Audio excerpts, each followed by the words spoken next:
Besson, lui, effectivement, n'a pas d'état d'âme. Ses détracteurs voient d'ailleurs dans son action au ministère de l'Immigration un sérieux excès de zèle, illustré par exemple par ce bras de fer qu'il oppose à la CIMAD pour le marché de l'attribution de l'aide aux étrangers en rétention.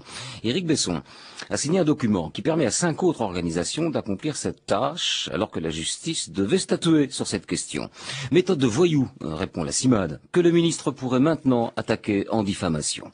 Un épisode qui en dit long sur les relations entre le ministre de l'Immigration et les associations qui viennent en aide aux migrants, Vanessa Descoureaux.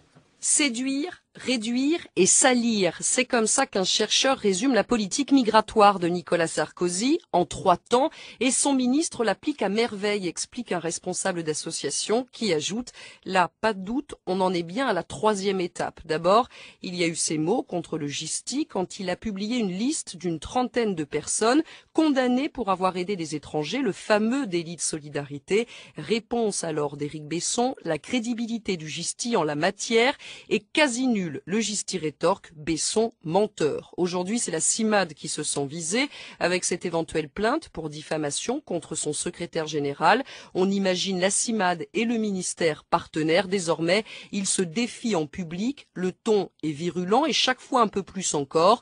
Les méthodes peuvent paraître agressives, y compris vis-à-vis des spectateurs de cette guerre larvée, les journalistes, les services d'Éric Besson, n'hésitant pas à appeler notre rédaction pour empêcher la rediffusion d'un sujet qui a déplu.